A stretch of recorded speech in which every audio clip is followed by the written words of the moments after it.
Bien,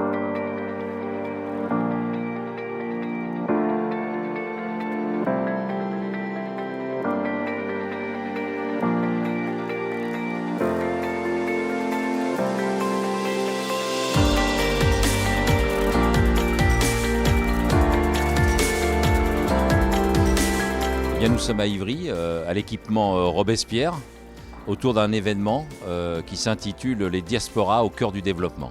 C'est une après-midi et une soirée d'échange, de dialogue, avec deux diasporas importantes en Val-de-Marne, mais aussi au plan national, la diaspora malienne et la diaspora comorienne. Et donc on va échanger, on échange depuis cet après-midi sur le rôle et la place qu'a pris la diaspora, à la fois avec les difficultés avec lesquelles elle est venue en France, mais aussi ce qu'elle a amené aussi à la société française. Ce sont d'ailleurs à ces dynamiques locales des associations des diasporas du Val-de-Marne 94 que nous devons la création de la Fondation SADEV en 2009 et notre présence à tous aujourd'hui. Et puis je voulais quand même rappeler, ça a été dit par le sénateur au tout début, c'est 10 milliards de fonds transférés de la France vers l'Afrique, donc 5 milliards d'euros chaque année pour l'Afrique subsaharienne.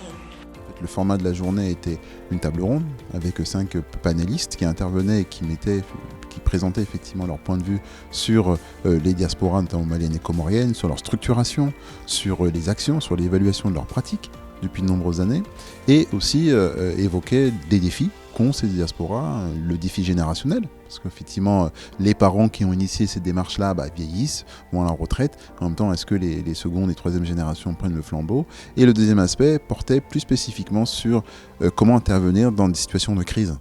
Par rapport à l'apport de la diaspora sur le territoire d'origine et que cette première génération est arrivée en retraite ne peut plus faire la même chose, quelle sera la suite? Qui va remplacer ce vide? La question se pose.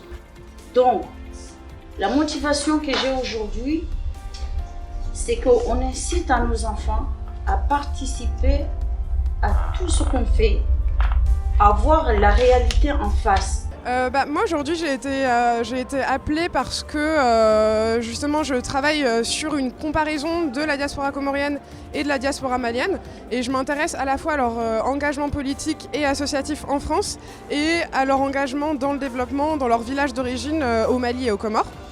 Moi c'est la première fois que je vois un dialogue entre les communautés comoriennes et les communautés maliennes qui se connaissent notamment par la Fondation parce qu'elles savent que la Fondation est engagée dans les deux pays, mais qui n'ont jamais eu l'occasion de discuter ensemble et d'échanger leurs problématiques et leurs solutions. Ces journées-là sont importantes parce que, ça nous fait rencontrer d'autres associations comme les associations maliennes et on voit qu'on est confronté quasiment aux mêmes problématiques et aussi on peut s'apporter mutuellement une nouvelle façon ou une façon de répondre à ces problématiques. Un événement très important parce que moi-même, en fait, en venant ici, j'avais cette question-là auprès de mes frères et sœurs. Pourquoi ils ne sont pas intéressés par la vie associative, la vie auprès de la communauté comorienne dont j'en fais partie. Je vais repartir du coup avec des idées et des actions à réaliser de mon côté.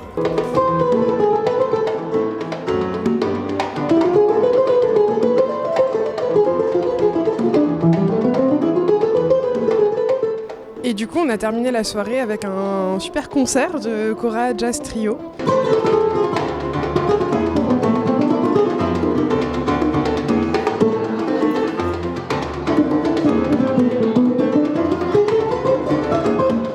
Donc c'est aussi un message d'espoir, cette journée, voilà.